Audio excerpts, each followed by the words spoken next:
الحمد لله نحمده ونستعينه ونستغفره ونؤمن به ونتوكل عليه ونعوذ بالله من شرور أنفسنا ومن سيئات أعمالنا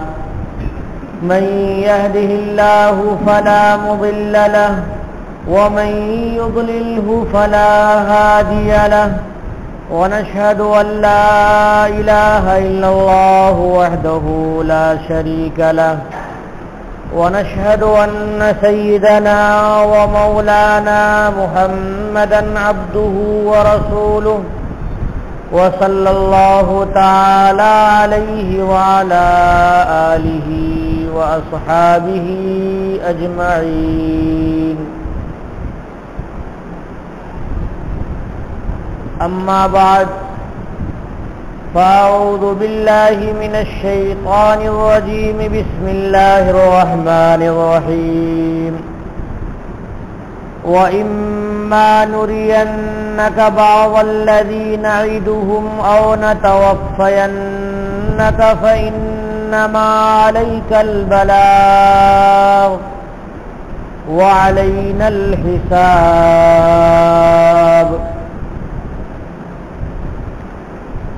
أولم يروا أنا نأتي الأرض ننقصها من أطرافها والله يحكم لا معقب لحكمه وهو سريع الحساب.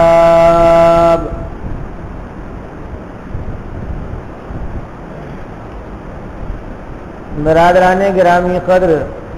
حاضرین مجلس،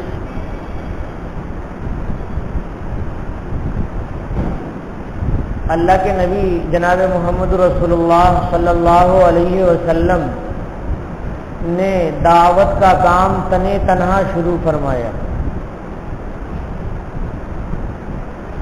بھٹکے ہوئے اللہ کے بندوں کو اللہ کی طرف بلانے کا کام بہت مشکل تھا، لیکن رب العالمین کی مدد مانگ کر کے سرکار دو عالم صلی اللہ علیہ وسلم نے اس میں اپنی زندگی کا پورا حصہ لگا دیا. اللہ تبارک و تعالی بار بار سرکار دو عالم صلی اللہ علیہ وسلم کو تسلی دیتے تھے، اور اللہ کے تسلی دینے کی وجہ سے حضور کا حوصلہ بلند رہتا تھا، پست نہیں ہوتا تھا.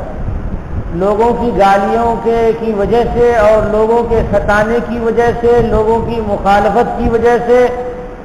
طرح طرح کی اذیتوں کی وجہ سے کبھی کبھی حضور اکرم صلی اللہ علیہ وسلم کا سینہ تنگ ہو جاتا تھا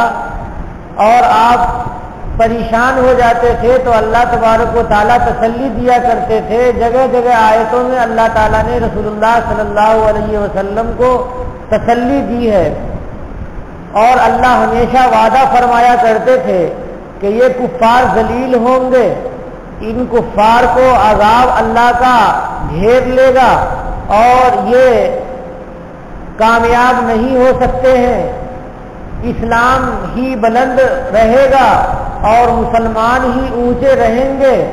اللہ تبارک و تعالیٰ بار بار رسول اللہ صلی اللہ علیہ وسلم سے یہ وعدہ کرتے تھے. اللہ تبارک و تعالیٰ کا وعدہ تھا کہ جس دین کو اور جس اسلام کو آپ لے کر تشریف لائے ہیں، یہ روئے زمین کے گوشے گوشے میں پہنچ کر رہے گا، اور جب تک یہ اسلام پوری دنیا کے گوشے گوشے میں پہنچ نہیں جائے اور جب تک یہ اسلام کچے اور پکے گھر میں پہنچ نہ جائے تب تک قیامت قائم نہیں ہوگی. اب یہ سن کر کے اور یہ وحی پا کر کے اللہ کے نبی صلی اللہ علیہ وسلم بہت زیادہ بلند حوصلہ ہو جاتے تھے اور نیا دم لے کر کے کام شروع فرماتے تھے. بعض وقت ایسا لگتا تھا کہ اللہ تبارک و تعالیٰ نے جو وعدہ کیا ہے اس وعدے کے آنے میں دیر لگ رہی ہے. وعدہ اللہ تبارک و تعالیٰ کا سامنے نہیں آ رہا ہے. اللہ تبارک و تعالیٰ کا کیا ہوا وعدہ ایسا یقینی اور ایسا پختہ ہوتا تھا کہ ایسا لگتا تھا کہ بس چند دنوں میں ہی یہ وعدہ پورا ہو جائے گا، لیکن رب العالمین نے اپنی مصلحت کی وجہ سے ہر وعدے کا ایک وقت متعین کر رکھا تھا، اور اللہ تعالیٰ نے نظام میں دنیا کے چلانے کے لیے ایسا ہی کر رکھا ہے۔ تو رسول اللہ صلی اللہ علیہ وسلم دیکھتے تھے کہ بعض اللہ تعالیٰ کے وعدے ہیں وہ پورے نہیں ہو رہے ہیں، تو حضور کے دل میں یہ بات آتی تھی، تو ایسے وقت میں اللہ تعالیٰ نے یہ آیت نازل فرمائی کہ کچھ وعدے تو ایسے ہیں جو وعدے آپ دیکھ لیں گے اپنی نگاہوں سے کہ یہ کفار مکہ جو آپ کو ذلیل کر رہے ہیں یہ خود ذلیل ہو جائیں گے، یہ کفار جو آپ کو مکہ سے نکال رہے ہیں یہ خود مکہ سے نکل جائیں گے، اور ان کو میدان بدر میں اللہ تبارک و تعالیٰ تہے تیز کر دیں گے، ان کی گردنوں کو ان کے دھڑ سے الگ کر دیں گے۔ اللہ تبارک و تعالیٰ ان کفار کو ضرور تنگ کریں گے اور آپ ذلیل کریں گے، نیچے کر دیں گے آپ سے، اور آپ بلند رہیں گے، مسلمانان بلند رہیں گے۔ تو اللہ تعالیٰ نے نبی کریم صلی اللہ علیہ وسلم کو یہ بتایا کہ کچھ چیزیں تو ایسی ہیں ہمارے وعدے کی جو آپ دیکھ لیں گے آپ کی زندگی میں وہ چیز پوری ہو جائے گی، اور کچھ چیزیں ایسی ہیں جو آپ نہیں دیکھ سکیں گے، آپ کی عمر شریف پوری ہو جائے گی اور آپ کی امت دیکھے گی۔ تو کچھ وعدہ تو ہمارا کیا ہوا ہے وہ آپ کی نگاہوں کے سامنے آ جانے والا ہے، اور کچھ وعدے ہمارے ایسے ہیں جو بعد میں پورے ہوں گے، لیکن آپ کو اپنا کام کرنا چاہیے، ہمیں اپنا کام کرنا ہے۔ رسول اللہ صلی اللہ علیہ وسلم کا کام رسالت اور پیغام کا تھا کہ اللہ تعالیٰ نے جو حکم دے دیا ہے اس حکم کو پورا کیجئے۔ پہلے تو حکم ہوا کہ قریبی رشتہ دار سے تبلیغ کا کام شروع کیجئے، وانذر عشیرتک الاقربین، آپ اپنے قریبی رشتہ داروں کو اللہ کے عذاب سے ڈرائیے۔ اللہ تبارک و تعالیٰ نے رسول اللہ صلی اللہ علیہ وسلم کو بعد میں مکمل طور پر کھل کر کے اور اعلان دعوت کا حکم عنایت فرمایا۔ تو اللہ تبارک و تعالیٰ کہتے ہیں کہ آپ کا جو کام ہے، آپ کی جو ذمہ داری ہے، اس ذمہ داری کو آپ ادا فرما دیجئے کہ آپ پیغمبر خدا ہیں اور آخری نبی ہیں، تو آپ رسالت کا کام، تبلیغ کا کام، اللہ کے دین کے پہنچانے کا کام، اللہ کی آیتوں کی تلاوت کا کام، اور اللہ کی آیتوں کے احکام کو بیان کرنے کا کام، اور وہ کام جو اللہ تبارک و تعالیٰ بندوں کے لیے متعین کر رکھے ہیں شریعت، وہ ساری شریعت آپ ان کو پہنچائیے اور ان کے دلوں کا تزکیہ کیجئے کہ ان کے دلوں کے اندر جو خرابیاں ہیں، جو گناہوں کے خواہشات ہیں، وہ ساری ختم ہو جائیں۔ غرض یہ کہ نبی کریم صلی اللہ علیہ وسلم کو اپنی ذمہ داری اللہ تبارک و تعالیٰ نے یاد دلائی کہ آپ اپنا کام مکمل طور پر کیجئے، میں اپنے وعدے کو مکمل طور پر ادا کروں گا۔ پھر یہ بات آگے تھی کہ آخر یہ کفریہ طاقتیں دندنا رہی ہیں اور اسلام مخالف قوتیں مسلمانوں کو تہے تیز کر دینا چاہ رہی ہیں، ذلیل کر دینا چاہ رہی ہیں، تو آخر ان کا حساب کتاب کب ہوگا اور ان کی یہ دندناہٹ کب ختم ہوگی اور ان کا یہ تمتراق اور ان کی یہ شوکت یہ کب دبے گی؟ اللہ تبارک و تعالیٰ نے اس کا جواب دیا کہ اے نبی آپ کو فکر کرنے کی ضرورت نہیں ہے، میرے علم میں ان کی ساری کارستانیاں ہیں، ان کی ساری غلطیاں ہیں،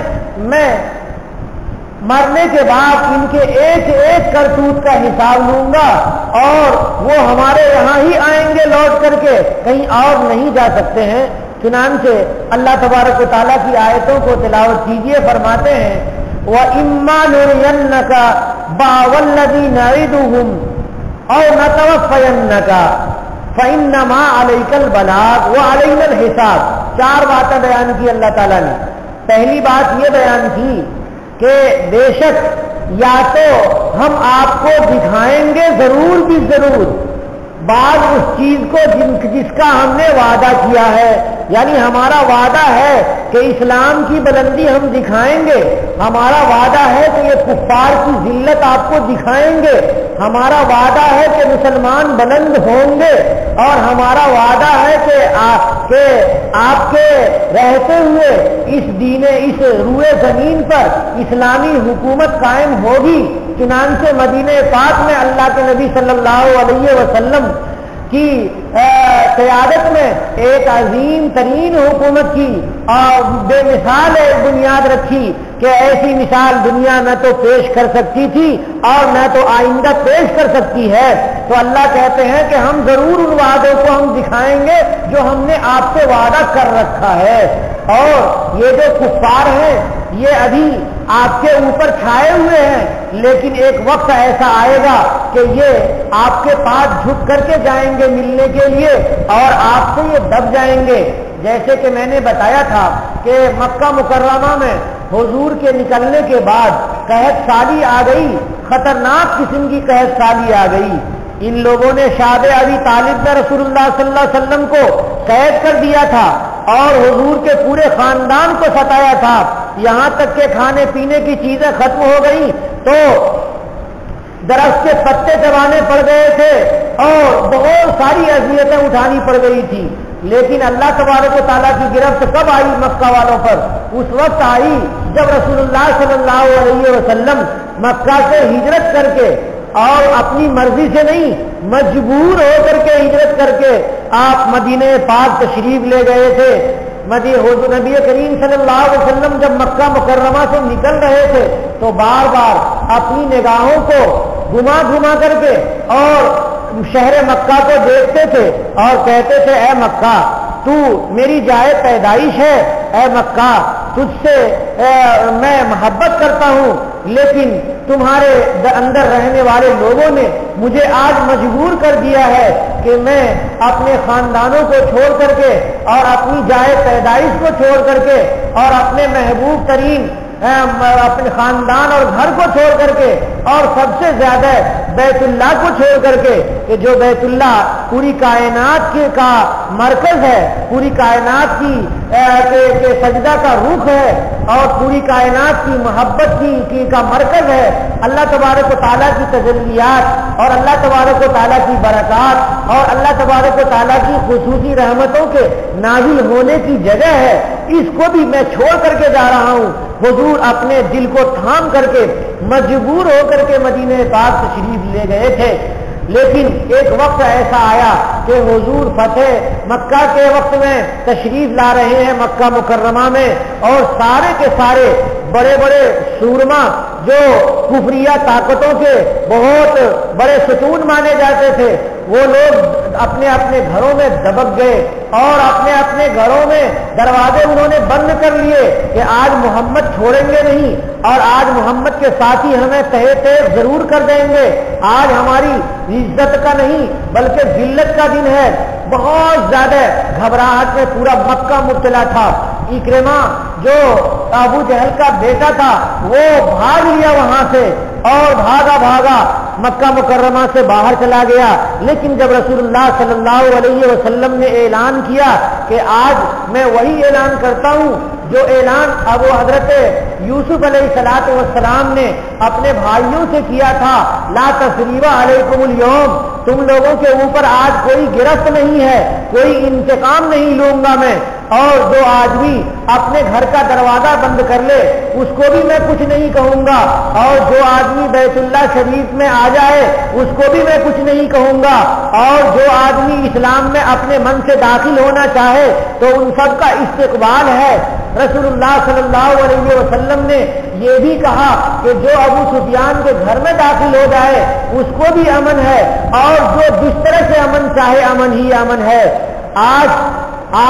خون نہیں بہایا جا سکتا، اس لیے کہ مکہ کو اللہ رب العالمین نے ایسی شخصیت کے ہاتھ میں دے دیا ہے جس شخصیت کے دل میں مکہ مکرمہ کا اور بیت اللہ شریف کا اور اللہ کے گھر کا بہت بڑا احترام ہے۔ اس زمین پہ محمد کے ہوتے ہوئے خون نہیں بہ سکتا ہے، اس زمین میں رسول اللہ اور خاتم النبیین صلی اللہ علیہ وسلم کے ہوتے ہوئے کسی کو کوئی گزند اور کسی کو کوئی تکلیف نہیں پہنچائی جا سکتی ہے۔ غرض یہ کہ پہلے تو کفر کا غلبہ تھا اور نبی کریم صلی اللہ علیہ وسلم کے آنے کے بعد کفر دب گیا، تو اللہ تبارک و تعالیٰ نے اس وعدے کو پورا فرمایا اور سرکار دو عالم صلی اللہ علیہ وسلم کی نگاہوں سے دکھا دیا۔ وہ اما نرینک بعض الذی نعدہم، میں اسی وعدے کا ذکر ہے اور اس طرح کے اور دوسرے وعدوں کا بھی ذکر ہے کہ کفریہ طاقتیں بالکل ایک بہت بڑی تعداد میں ایسے جمع ہو گئی تھی کہ جیسے اسلام کا کلا کما ہو جائے گا، لیکن 313 یا 319 مسلمانوں نے سارے کفریہ طاقتوں کے بڑے بڑے شورماؤں کو 1000 کی تعداد میں جمع ہوئے تھے۔ یہ تعداد بہت بڑی تعداد تھی اس زمانے کی، ان سب کو ہرا دیا اور اس کے بعد رسول اللہ صلی اللہ علیہ وسلم کی زندگی میں ہی احزاب کا معاملہ پیش آیا۔ احزاب کے معنی پوری دنیا کے سارے گروہ جو کفریہ طاقتیں تھیں وہ طاقتیں اکٹھا ہو گئی کہ چل کر کے مدینہ میں ایک ایک مسلمانوں کو مار کر کے اور معاملہ کس کا ختم کر دیا جائے گا۔ چنانچہ سارے لوگ وہاں جمع ہو گئے۔ رسول اللہ صلی اللہ علیہ وسلم نے صحابہ کرام کے ساتھ مل کر کے نہایت مشقت بھرا کام کیا اور خندق کھودا مدینہ پاک کے ایک طرف، جس طرف سے پہاڑی نہیں تھی اور جس طرف سے مدینے میں داخل ہونے کا راستہ تھا۔ آج بھی وہاں پر سبع مساجد بنی ہوئی ہے، جا کر کے دیکھنے والے دیکھتے ہیں اور دیکھ لیجئے کہ وہاں پر ایک مسجد علی ہے، ایک مسجد عثمان ہے، مسجد عمر ہے اور ایک مسجد ہے مسجد اجابہ، جس میں نبی کریم صلی اللہ علیہ وسلم بیٹھ کر کے مسجد تو نہیں تھی، وہ پہاڑ کا حصہ تھا کہ جس میں بیٹھ کے حضور نے دعا کی تھی اور رب العالمین نے احزاب پر یعنی سارے کفار کے لشکروں پہ عذاب بھیج دیا تھا۔ سخت ترین آندھی، سخت ترین ہوا اور اس کے ساتھ دھول ڈھک کر ایسے کہ ان لوگوں کے لیے وہاں پر جینا مشکل ہو گیا اور سب لوگ وہاں سے اٹھ کر کے نکل کر کے بھاگ آئے اور اسلام کو اللہ تعالیٰ نے باقی رکھا، مسلمان کو اللہ تعالیٰ نے باقی رکھا۔ آج بھی جا کر کے دیکھیے تو جبل ابو قبیس سے ایک جھنڈا گڑا، جبل ابو قبیس نہیں، جبل صلاح پہ ایک جھنڈا گاڑا ہوا ہوگا، یہ غالباً وہی جگہ ہے، مجھے صحیح طور سے تحقیق نہیں، لیکن میں نے بھی دیکھا کہ جھنڈا لگا ہوا ہے۔ یہ وہ جگہ بتائی جاتی ہے کہ مسلمانوں کا جھنڈا وہاں پر لگا ہوا تھا اور وہ جھنڈا اس بات کی علامت تھی کہ یہاں کفار نہیں پہنچ سکے ہیں اور اسلام کے جھنڈے کو انہوں نے گرایا نہیں ہے۔ اگر وہ اس جھنڈے تک وہ پہنچ جاتے اور اس کو گرا کر کے اپنا جھنڈا لگا دیتے تو یہ ان کی جیت ہونے کی علامت تھی، لیکن ایسا نہیں کر سکے۔ تو اللہ تبارک و تعالیٰ نے ان سارے وعدوں کو دکھا دیا اور کفر کو دبا دیا۔ اللہ تبارک و تعالیٰ نے سورہ نصر میں ارشاد فرمایا، اذا جاء نصر اللہ، جب اللہ تبارک و تعالیٰ کی مدد آ جائے، والفتح اور فتح آ جائے، ورأیت الناس یدخلون فی دین اللہ افواجا، اور جب آپ دیکھیں کہ لوگ فوج در فوج، گروہ در گروہ، بھیڑ مکمل طور پر اسلام میں یہ سب گھس رہے ہیں، داخل ہو رہے ہیں، فسبح بحمد ربک، تو اپنے پروردگار کی تسبیح بیان کیجئے حمد کے ساتھ، سبحان اللہ و بحمدہ کہیے، واستغفرہ، اور ان سے استغفار کیجئے، انہ کان توابا، کہ رب العالمین بہت زیادہ توبہ قبول کرنے والے ہیں۔ رسول اللہ صلی اللہ علیہ وسلم کو اس صورت میں بظاہر پیغام ہے کہ آپ کو ہمارے پاس آنے کا وقت قریب آ گیا ہے اور اس دنیا کے میں رہنے کی مدت آپ کی پوری ہو رہی ہے۔ گویا کہ آپ کی وفات سے پہلے رب العالمین نے اپنی نصرت بھی دکھا دی اور آپ کی وفات سے پہلے رب العالمین نے اپنی فتح بھی دکھا دی۔ جنگوں میں جہاں بھی مسلمان گئے وہ فتح پائے اور جہاں رسول اللہ صلی اللہ علیہ وسلم ساتھ گئے وہاں تو فتح ہوئی ہی ہوئی۔ اس طرح سے اللہ تبارک و تعالیٰ نے رسول اللہ صلی اللہ علیہ وسلم کو چھوٹی چھوٹی فتح کے ساتھ اور فتح مکہ جو فتح عظیم ہے اس کو بھی اپنی آنکھوں سے دکھا دیا۔ پھر فرمایا اللہ تعالیٰ نے کہ یہاں تک تو آپ دیکھ سکیں گے اور بعد میں جو اللہ کا وعدہ پورا ہوگا، اللہ کی مدد اور اللہ کی فتح اور اللہ کی نصرت پوری ہوگی، اس کو آپ نہیں دیکھ سکیں گے۔ اور نتوفینک،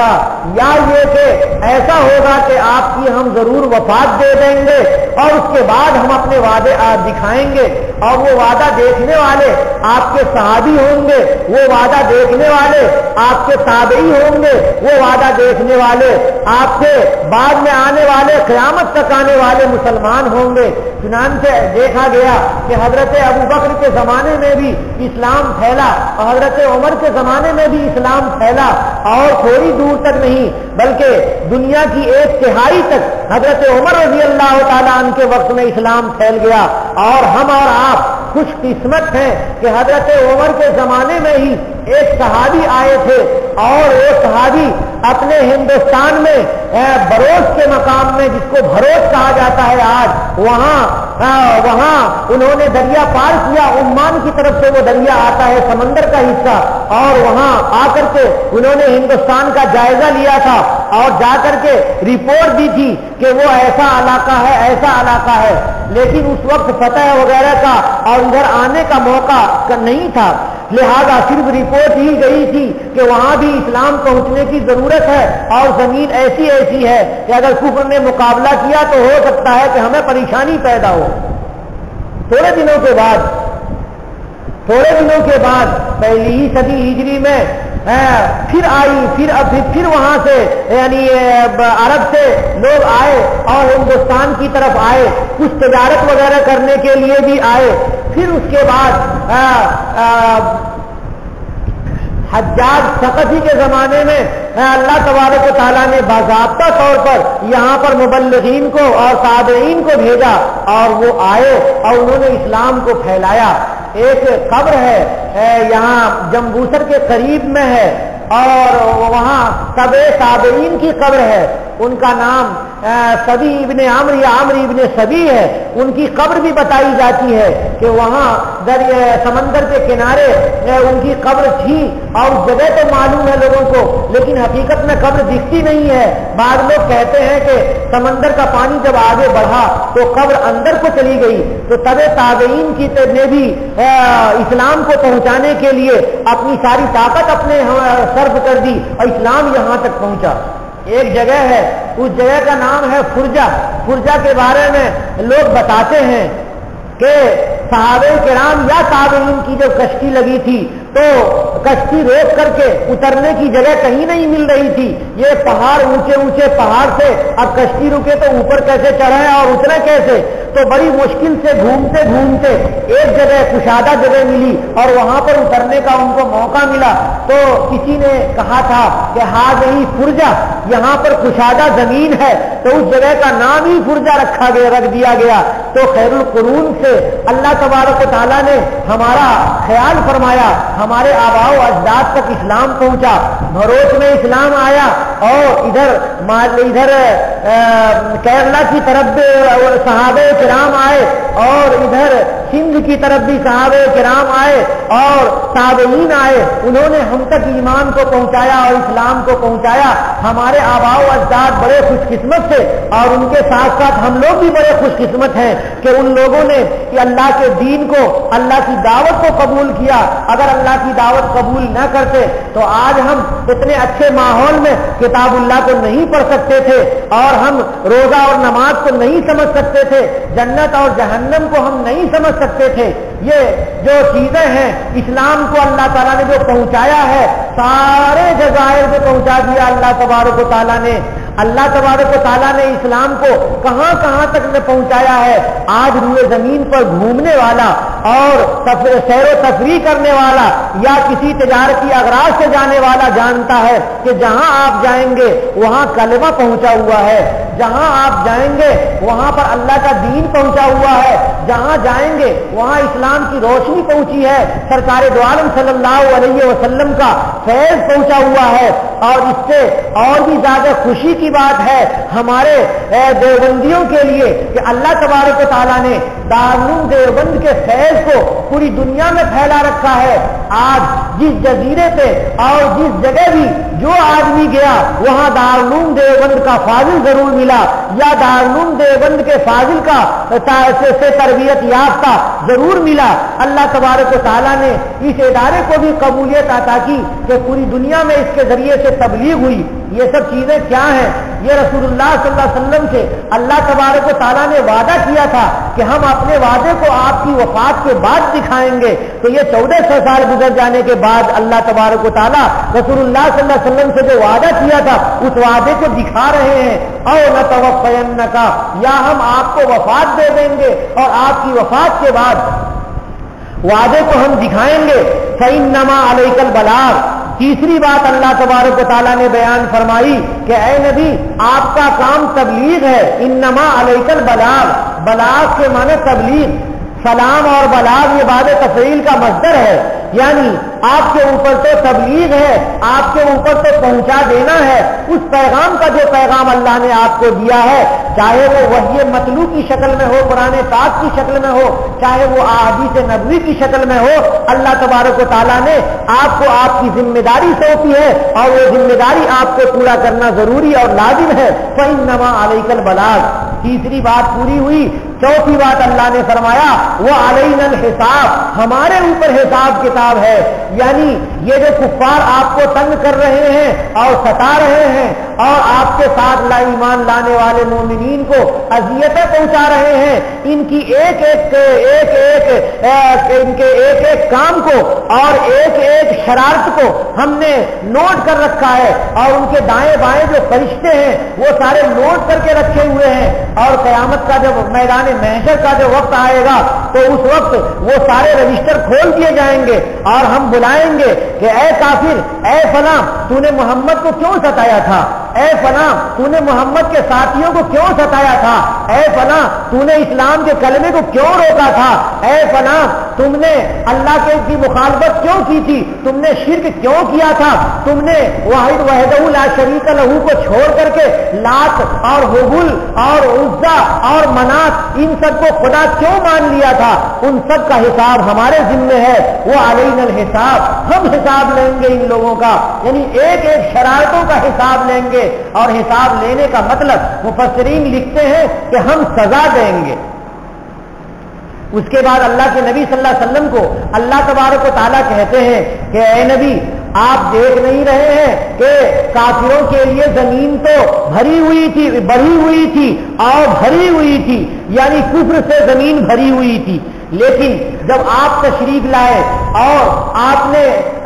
کلمہ کی دعوت دی تو لوگ مسلمان ہونے لگے. تو ایک قبیلہ مسلمان ہوا، دوسرا قبیلہ مسلمان ہوا، پھر مدینہ پاک میں باضابطہ سارے لوگ مسلمان ہوئے، پھر اور بھی اسلام پھیلتا رہا، بڑھتا رہا. ظاہر سی بات ہے کہ جو اسلام پھیلتا رہا کفر کی طاقت گھٹتی رہی.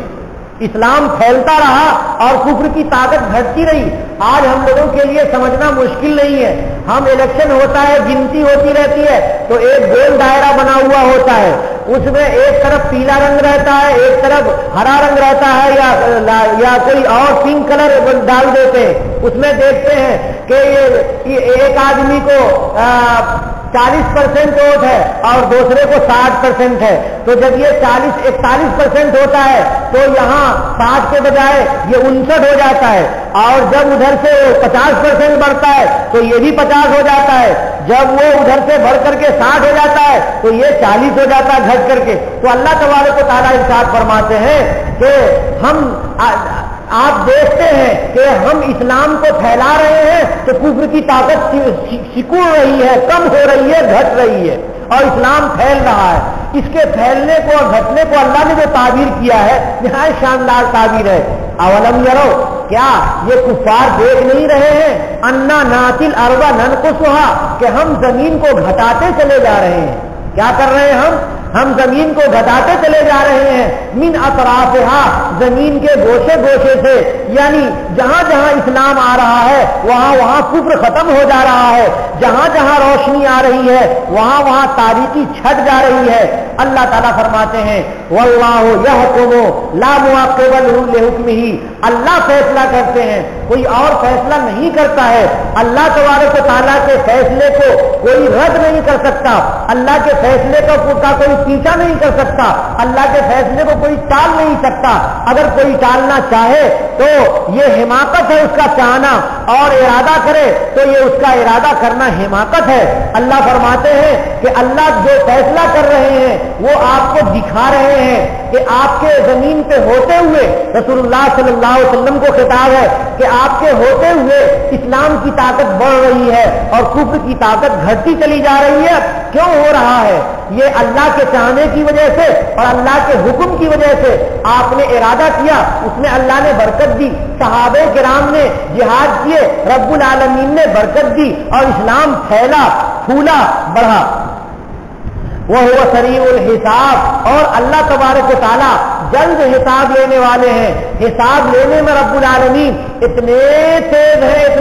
ہیں کہ آج کمپیوٹر کے زمانے میں سمجھنا مشکل نہیں ہے۔ ہر آدمی ایک کمپنی ہے، اس کمپنی میں مثال کے طور پہ 1000 ملازمین کام کرتے ہیں، ہر ملازم کا کھانا بنا ہوا ہے، نام لکھا ہوا ہے اور اس کی ڈیوٹی، اس کے اٹینڈنس اس میں ایڈ ہوتے رہتے ہیں۔ اب وہ آدمی آیا اور اس نے انگوٹھے لگائے، اس کا اٹینڈنس ایڈ ہو گیا، اور دوسرا آیا، تیسرا آیا، جو نہیں آیا وہ ایبسینٹ ہو گیا، غیر حاضر ہو گیا۔ اب جب مہینہ پورا ہوتا ہے تو ایک ہی مرتبہ انٹر مارتے ہی سب آ جاتا ہے کہ اتنے ملازمین غیر حاضر اور اتنے ملازمین حاضر، اتنوں کو تنخواہ اتنی دی جائے گی اور اتنوں کو تنخواہ اتنی دی جائے گی۔ تو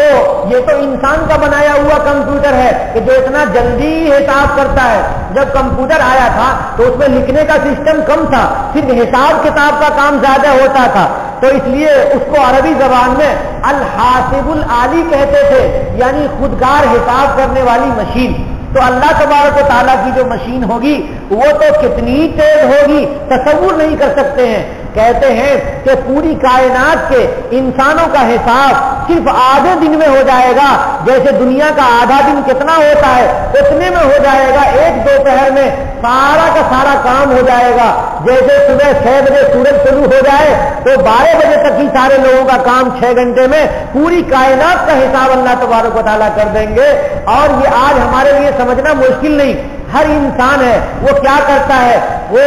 صبح کو اٹھتا ہے، اٹھنے کے بعد اپنے منہ صاف کرتا ہے، ضرورتیں پوری کرتا ہے، فریش ہوتا ہے، ڈیوٹی کے لیے بیٹھ جاتا ہے، اور وہ درمیان میں لنچ کرتا ہے، پھر ڈیوٹی کے لیے بیٹھ جاتا ہے، اس کے بعد چھٹی ہوتی ہے اور اپنے گھر باہر آ جاتا ہے، کھانا پینا کھا لیا اور 5 وقت کی نمازیں ہیں پڑھ لی، کچھ تلاوت کر لیے اور اس کے بعد سو گئے، اتنا ہی کام رہتا ہے۔ اگلے وقت وہی کام، اگلے دن وہی کام، اگلے دن وہی کام۔ تو یہ سارا تو کیلکولیٹ ہو رہا ہے، ہمارے فرشتے لکھتے چلے جا رہے ہیں اور رجسٹر مینٹین کر رہے ہیں۔ یہ سارے مینٹین کیے ہوئے رجسٹر یہ سارے کے سارے فرشتوں کے پاس ہیں، اور سارے اپنے اپنی جو ان کی فلوپی ہوگی یا کہ یہ CD ہوگی یا پین ڈرائیو ہوگا یا اس جیسا کچھ بھی ہوگا، وہ رب العالمین کا ایک جو بہت بڑا کمپیوٹر ہوگا اس میں سارے کے سارے ایڈ کر دیں گے اور ایک ہی بار میں سارے لوگوں کے سامنے حساب آ جائے گا۔ اور پرنٹڈ بھی ساری پرنٹ مشین بھی ہوگی اور بہت تیز رفتار ہوگی کہ اس میں ہر آدمی کے پنے نکلیں گے، اڑ اڑ کر کے نکلیں گے اور ہر آدمی کے ہاتھ میں پہنچ جائیں گے۔ جو جنتی ہوگا اس کے دائیں ہاتھ میں وہ پنا مل جائے گا، وہ کہے گا ہاؤ ہکرو کتابیا، ارے لو دیکھو میرا حساب کتاب پڑھو، میرا جو یہ نامہ ہے بڑا شاندار ہے۔ مجھے تو لگ رہا تھا کہ رب العالمین ہمیں ضرور یہ عنایت فرمائیں گے۔ اور جس آدمی کا نامہ اعمال اڑ کر کے اس کے بائیں ہاتھ میں جائے گا وہ رونا پیٹنا شروع کرے گا کہ ہائے ہائے، اب یہاں سے اگلا جو قدم بڑھ رہا ہے وہ جہنم کی طرف جا رہا ہے۔ کاش کے دنیا میں ہم کچھ کر لیے ہوتے اور نیک بن گئے ہوتے، اللہ کے اس کی فرما برداری کر لیے ہوتے، کچھ عبادتیں کر لیے ہوتے، ہم نے نہیں کیا، وہ افسوس کرتا ہوا رہے گا۔ وہ ایسے اتنے ہی وقت میں سارا حساب مکمل طور پر ہو جائے گا۔ اللہ تبارک و تعالیٰ کہتے ہیں وہ سریع الحساب، رب العالمین تیز حساب کرنے والے ہیں۔ وآخر دعوانا ان الحمدللہ رب العالمین۔